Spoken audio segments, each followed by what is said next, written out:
In major India Today impact, Rahul Mamkutathil, MLA and former Kerala Youth Congress chief, has now been sacked from the Congress party.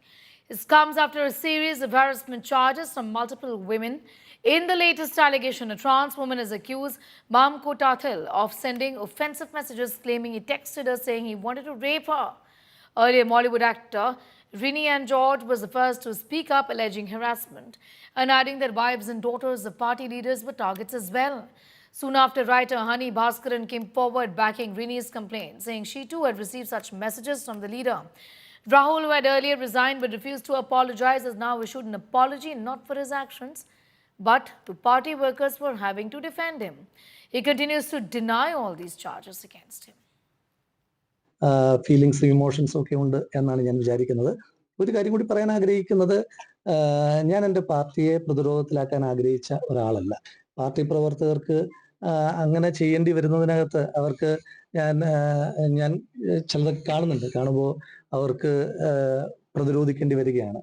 ഞാൻ ഈ party ഒരുപാട് പ്രതിരോധിച്ച ഒരാളാണ്. ഈ party ഒരുപാട് പ്രതിരോധിച്ച ഒരാൾക്ക് വേണ്ടിയിട്ട് അങ്ങനെ പ്രതിരോധം തീർക്കുന്ന പ്രവർത്തകരോട് എനിക്ക് ആകെ പറയാനായിട്ടുള്ളത്, ഞാൻ കാരണം ഒരു പ്രയാസം അവർക്കുണ്ടാകുന്നതിനകത്ത് ഞാൻ അവരോട് ക്ഷമ ചോദിക്കുന്നു.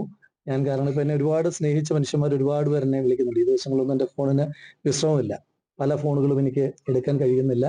അപ്പോൾ ഒരുപാട് ആളുകൾ പിന്തുണയ്ക്കുന്നുണ്ട്, ഒരുപാട് ആളുകൾ കുറ്റപ്പെടുത്തുന്നുണ്ട്, ചില ആളുകൾ നിശിതമായി വിമർശിക്കുന്നുണ്ട്, ചില ആളുകൾ സങ്കടപ്പെടുന്നുണ്ട്.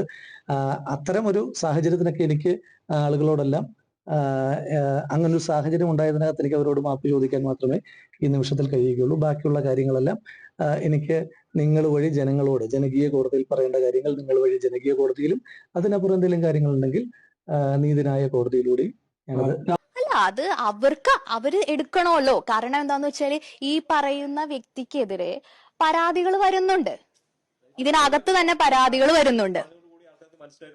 അതെ, പരാതികൾ വരുന്നുണ്ട്. പക്ഷെ അതിനകത്തു പോലും, അതായത് ആ പ്രസ്ഥാനത്തിലുള്ള നേതാക്കന്മാരുടെ ഭാര്യമാർക്കും പെൺമക്കൾക്കും വരെ ഇയാളിൽ നിന്ന് മോശം അനുഭവം ഉണ്ടായിട്ടുണ്ടെന്ന് പറയുന്നു. എന്നിട്ട് എന്തുകൊണ്ടാണ് സ്വന്തം ഭാര്യയെയും സ്വന്തം മകളെയും സംരക്ഷിക്കാൻ കഴിയാത്ത ഈ രാഷ്ട്രീയ നേതാക്കന്മാർ ഏത് സ്ത്രീയെ സംരക്ഷിക്കുമെന്നാണ് ഞാൻ ചോദിക്കുന്നത്. സ്ത്രീകൾ തന്നെയാണല്ലോ ഇതൊക്കെ വോട്ട് ചെയ്ത് ജയിപ്പിക്കുന്നതും, അതായത് റീൽസും ഇതൊക്കെ നോക്കിക്കൊണ്ട്. അടുത്ത കാല ഉപതെരഞ്ഞെടുപ്പിലൂടെ ജയിച്ച അങ്ങനെ ഞാൻ പറയുന്നില്ല, ഈ രീതിയിൽ വരുന്നതും ഒക്കെ സ്ത്രീകൾ തന്നെയാണല്ലോ. ഇന്നലെ യൂത്ത് കോൺഗ്രസിലെ ഒരു പ്രവർത്തക എൻ്റെ അടുത്ത് വന്നിട്ട് ഇയാള് ആ ചാറ്റ് എന്തുകൊണ്ടാണ് എന്നോട് ചെയ്യാനുണ്ടായ സാഹചര്യം എന്ന് പറഞ്ഞതാണ് എനിക്ക് ഈ വിഷയത്തിലെ പ്രശ്നം എന്ന് പറയുന്നത്. കാരണം പുള്ളി ആ ഹെൽത്തി ആയിട്ടുള്ള കോൺവെർസേഷനെ കുറിച്ചിട്ട് ഈ കോൺഗ്രസ്സുകാരുടെ ഇടയിൽ പോയിട്ട് പറഞ്ഞ കാര്യം എന്ന് പറഞ്ഞിട്ടുണ്ടെങ്കിൽ, ഞാൻ അയാളോട് അങ്ങോട്ട് പോയി ചാറ്റ് ചെയ്തു എന്നും ഇതൊരു സ്ഥിരം ശീലമാണെന്നുള്ളതാണ്. രണ്ടാമത്തെ കാര്യം, ഇത് വലിയ ഗമയായിട്ടാണ് പറയുന്നത്. ആൾക്കൂട്ടത്തിൻ്റെ ഇടയിൽ നിന്നിട്ട് ഇത്തരം കാര്യങ്ങൾ പറയുന്നതിനെ വലിയ ഒരു സംഭവമായിട്ട് കാണുക എന്ന് പറയുന്നത് വലിയ ബുദ്ധിമുട്ടുണ്ടാക്കുന്ന ഒരു പ്രശ്നമാണ്. പ്രത്യേകിച്ചും നമ്മുടെ സ്ത്രീകൾ ഇത്തരം പ്രശ്നങ്ങൾ പറയാൻ നല്ലോണം മടിക്കുന്നുണ്ട്. രാഹുലിൻ്റെ വിഷയത്തിൽ എനിക്ക് മനസ്സിലായ ഒരു കാര്യം എന്ന് വെച്ചിട്ടുണ്ടെങ്കിൽ, ഇങ്ങനെ പറയുന്ന ഒരാളെ ഭയന്നിട്ടായിരിക്കും ഈ സ്ത്രീകൾ പുറത്തേക്ക് വരാത്തത്.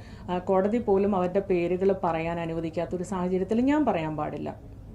പക്ഷെ അവരൊക്കെ കടന്നു പോകുന്ന ട്രോമയെക്കുറിച്ച് എനിക്ക് നല്ല ധാരണയുണ്ട്. ആ വേദനയും കൂടെ ഉള്ളത് കൊണ്ടാണ് ഞാൻ ഇയാളെ എക്സ്പോസ് ചെയ്യണമെന്ന് തീരുമാനിക്കുന്നത്.